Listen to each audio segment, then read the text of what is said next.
Okay, Aisha Mahara here. The silent treatment and borderline personality disorder. Is it really the silent treatment? Is it really to punish you? Or, Buffy, is it really to punish you? Or is it just something that's happening and maybe the person with BPD doesn't know why, and it's not an age appropriate way of handling conflict or trying to get resolution or communicating, and because people with BPD are triggered to dissociated dysregulated emotion, and when they're triggered, it doesn't mean you did something to trigger them necessarily. They have to take responsibility for their own triggers. But when they are triggered to this dysregulated emotional place, it's more of a childlike emotional state. They dissociate, and whether they're aware of it or not, subconsciously, for the quiet borderline, that's usually the one that internalizes everything, or the type of borderline that internalizes everything, and does get silent or withdraws, or if you're not in the same physical location, or if it's through text or phone call, may not respond for some time. And usually each person who's internalizing quiet borderline, more so internalizing though, with it, will they have so much shame, whether they're aware of it or not, right? At this point in time, with whomever you're dealing with in your life with BPD, and you're wondering, why do they keep giving me the silent treatment? Well, what's going on for them is that they don't know how to cope. So they get triggered, dysregulated emotion, triggers isn't necessarily your fault or anything. And then they internalize everything. They go back to a very young childlike place, something that occurred in their past more often than not, and they feel shame, and they might not be aware of it. And then shame to a young child, which is where they're going back to dissociatively with dysregulated emotion, shame to that young child aspect of themselves, whether they're aware of that or not, equals I am bad. And when the quiet borderline feels I am bad, I've had many clients describe this to me. They just say, well, I just feel so horrible and bad about myself. I don't want to bother anybody. I don't want to be seen like that. I feel too vulnerable. I don't know what to say. And then some will go on to say, it reminds me when my mother used to yell and scream at me, and I would just shut down. Not to say that you yell and scream before they go into this triggered dysregulated emotion of internalizing to the point where they get wrapped up in the shame of something from the past, and now they have nothing, you can't reach them, or they have no response and nothing to say because they've all their energy and focus has gone inside, internal, and it's dissociatively gone back to some stage and age of childhood, to some degree or other. So it's like that happens, and that leaves people who maybe there was, some conflict, or maybe you were having an okay time and you don't know what happened. Well, it leaves people in that situation wondering, well, what happened? Or if there's something to be resolved, you're kind of like, well, you expect a response. You want to be met with mutuality and reciprocity in communication, whatever the case or the nature of the communication. So that can hurt, right? And that can be very disappointing to disillusioning at times for people. But is it really punishment? The silent treatment, is it punishment and revenge? It could be for the odd person with BP. I don't think it is for most. And the other question I would ask people to think about, if you're dealing with someone, or you're just finding out, realizing you're dealing with somebody who likely or may well have been diagnosed with borderline personality disorder, that is a quiet borderline, internalizing borderline, that silence, it's kind of up to you to decide for yourself whether you're going to let that feel punishing to you, or your perception and your feelings, your perception about it and your feeling about it could feel like you're being punished, could feel like they're trying to get revenge, could could definitely feel that you're being, that it is, quote, the silent treatment, unquote. And yet, is it a treatment? Is it really a conscious thing they're doing to you? Or is it more what's going on inside of them? Now, even having said that, what's important to note here is, if it's what's going on inside of them and they're really not trying to give you the treatment, be silent to you on purpose and make you hurt or punish you, well, there still is that aspect that there is a responsibility there that the quiet borderline doesn't know how to step up and meet when they're in triggered, dysregulated emotion because they've gone back to a younger age and state emotionally, and they internalize it. So, and a lot of these people in their past, they react this way now because in their childhoods, when they were hurt in different ways or abused or all the different things that can happen for people with BPD, except for 25% it can be very different and perception-based largely, they might have got really shut down. They might have got screamed at. They might have got really hurt by trying to express themselves, or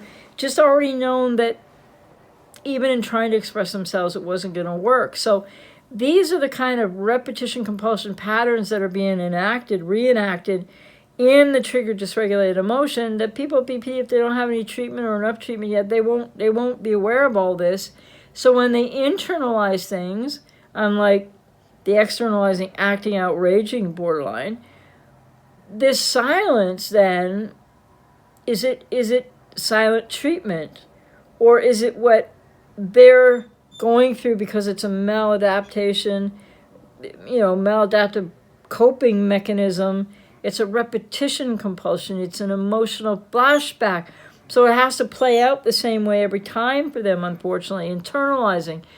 Whether they can say this or not, feeling a lot of shame, and shame for any child. So they go back to a childlike emotional state and place in dissociatively.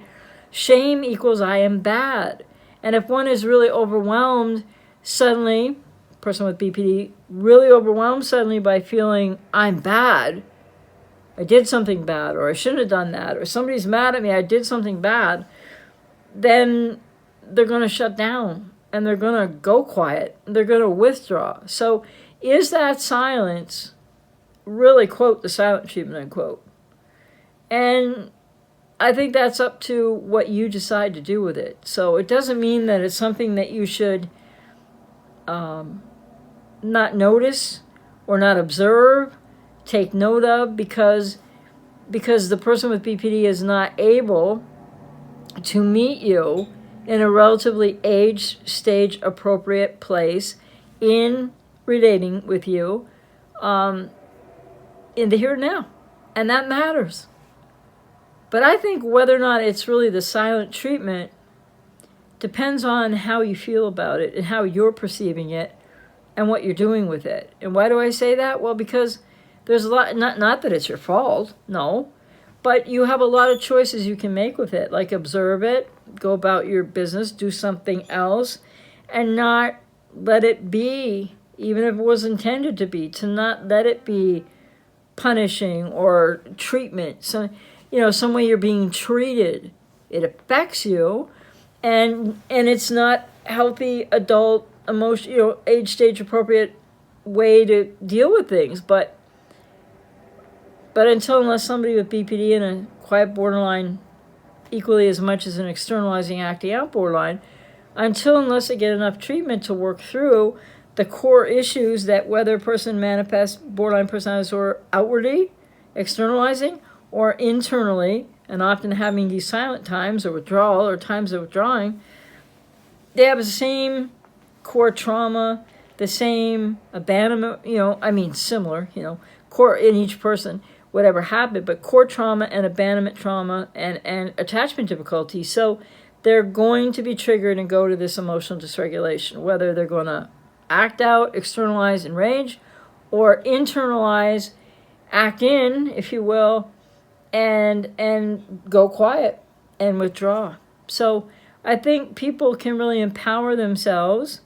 You have to decide, this is cyclical, the repetition compulsions. It might be something that you really just can't deal with after a certain period of time, depending on the relationship, etc., because you're not being met mutually and reciprocally in relating in whatever form and type of relationship in a way that most people would consider a healthier way to, a healthier experience than when they go quiet or they withdraw. So some people will say it is the silent treatment, meaning it's all just so conscious and they're trying to get you all in. And some people, a lot of people talk about it that way. So it's up to you to really decide if that's what you believe or not, or if you can maybe see what I'm saying about that it largely often might not be that, but that it's still not a healthy, age-appropriate way to relate. So therefore, it's frustrating. It's difficult for people.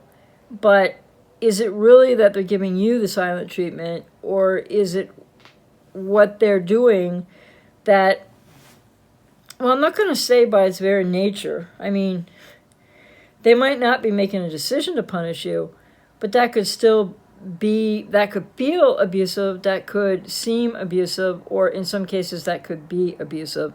Just like the externalizing, acting out, borderline raging, that, verbal abuse and or intimidation is abuse. And so if you look at the silent presentation or the withdrawal,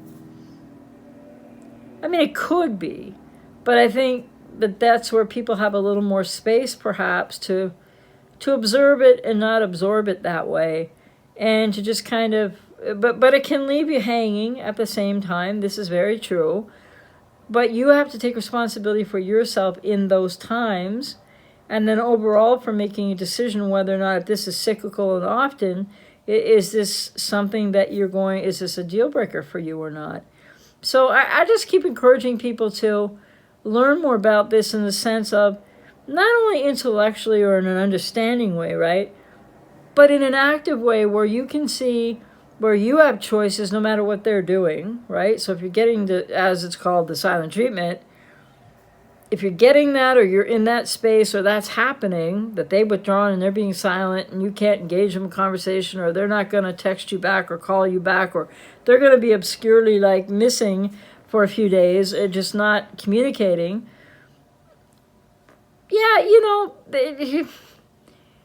people could feel held hostage to that in a way because it suspends communication and leaves just a space where most other people, like healthier people, relatively speaking, emotionally healthy, more mature, would definitely talk through something. Whereas then you're right there and you want to talk it through, and then they vanish.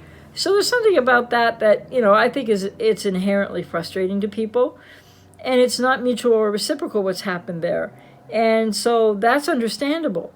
But to think of it as somehow they're trying to get you with that, or it's the silent treatment, it's all about abusing you and punishing you and getting revenge.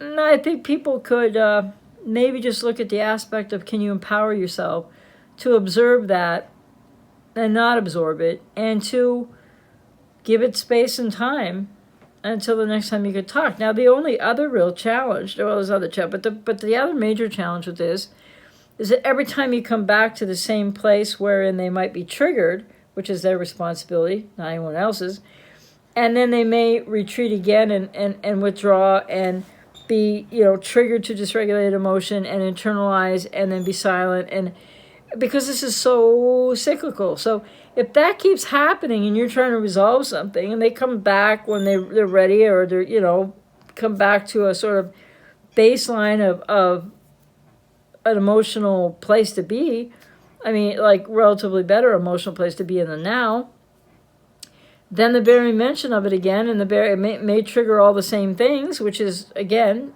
not anybody's responsibility but the person with PPD to get help and get treatment, and to understand that they have to take responsibility for their own triggers.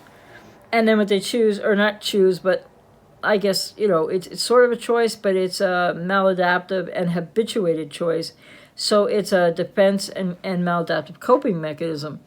But so anyway, I don't know, maybe I'm going too deeply into this, but I think so. When it comes to what's known as the silent treatment from people with BPD, like for others relating to them, I'm not so sure it's everything that a lot of people make it out to be. But at the same time, I hope you hear me, that I'm saying it's very frustrating. It's not mutual. It's not reciprocal.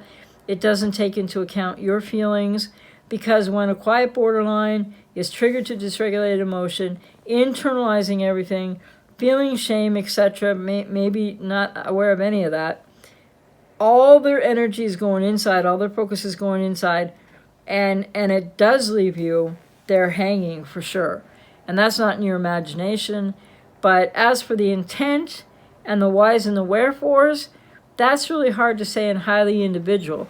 So I would just recommend to people that unless and until this becomes too much of a cycle that you can't, it's a deal breaker or a friendship breaker, relationship break, whatever the case may be, that you try to think about how you're perceiving it and how can you be more proactive, at least for yourself, while the person who's internalizing their triggered dysregulated emotion, etc., and withdrawing and being silent, while they're doing that, what can you do to help yourself? Because you can't pull words out of them or get them to talk to you sooner than they're ready to when they come back to baseline, any more than you can get the acting out, externalizing, raging borderline to stop screaming at you. So, which requires different kind of boundaries. So anyway, I hope that was helpful, or at least gave you food for thought, that the borderline silent treatment of the borderline, which is usually the quiet, internalizing borderline, is not necessarily any kind of treatment at all, but what it is the absence of healthy adult mutual reciprocal relating, and it leaves you hanging. So think about how you're perceiving it, and could you change your perception of it? But that still doesn't make the whole situation that viable, because that's a frustrating reality if somebody just checks out of a conversation or a communication or conflict resolution. Anyway, hope that was helpful. Take care.